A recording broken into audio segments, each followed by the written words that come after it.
Hello everyone, I hope you're all well during this period of lockdown. And here we are with a video snippet on the 2021 Honda CBR250RR.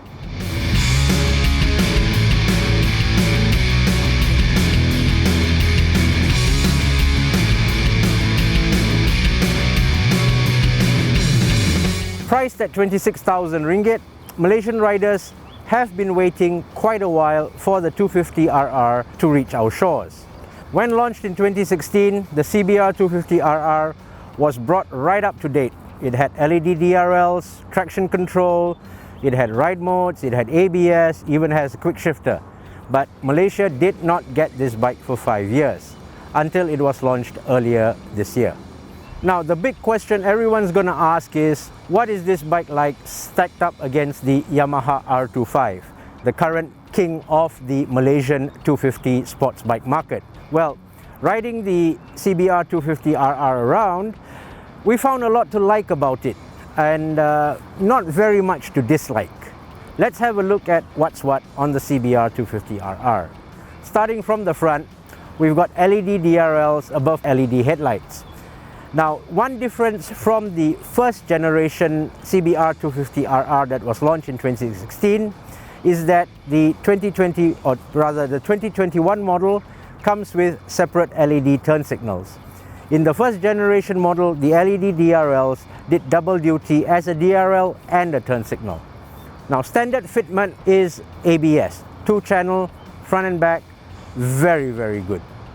Inside the engine room, we have a parallel twin, liquid cooled, which puts out a claimed 40 horsepower at 13,000 RPM and 25 Newton meters of torque at 11,000 RPM.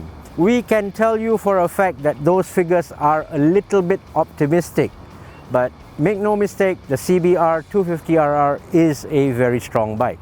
Typical of 250 4-strokes, there isn't a lot happening in the engine room below about 7,000 RPM. The key to riding the CBR250RR is carrying corner speed, and lots of it. The lack of engine braking from the 250 engine counts in its favor, and when diving into a corner on the 250RR, trust the tires, trust the brakes, and let the bike carry you through. Power goes through a 6-speed gearbox. A shift light in the instrument panel lets you know when it's time to change up, and standard equipment is an up and down quick shifter. In riding, we found the response from the throttle-by-wire engine to be very smooth and quite responsive, but whacking the throttle open means waiting for the engine speed to catch up. It is a 250 after all.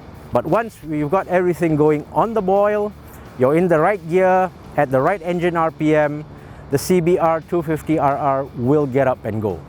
So remember, riding this bike, your gear selection is important. Braking is done with hydraulic disc front and rear. There's a 2-piston Nissin caliper in front and a single-piston Nissin caliper at the back. On the handling front, upside-down telescopic forks, non-adjustable, a preload adjustable monoshock at the back does the duties, and the CBR250RR is shod with IRC tires. In the short time that we had the CBR250RR with us, we took it mainly for a mix of road riding and highway riding. We didn't get a chance to do a lot of high-speed work, and we found the grip from the tires to be on this side of acceptable, though the feedback could be improved. You'd probably see much better performance for something in the aftermarket.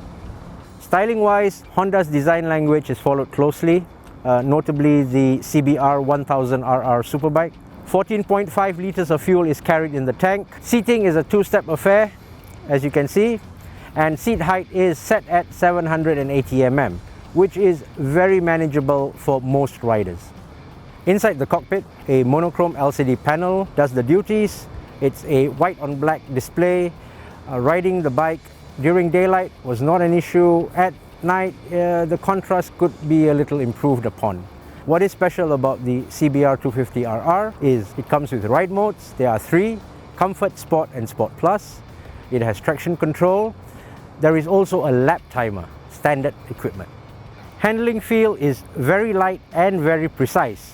And we had a lot of fun with the CBR250RR on the road.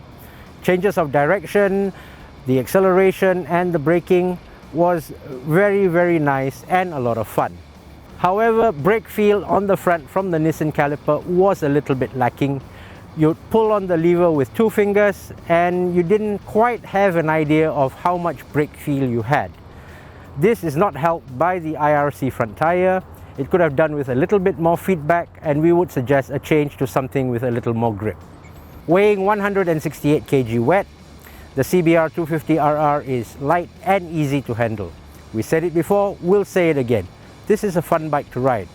However, will this be the bike to knock the RM25 off its Malaysian throne in the quarter-litre class?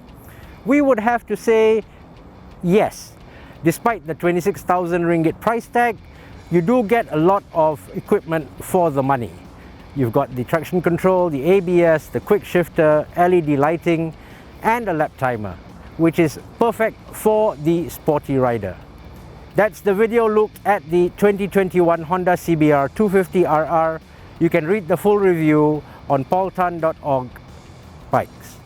In the meantime, we'll see you during our next video segment on motorcycles on paultan.org. Be safe everyone, wear a mask, stay home, and be well.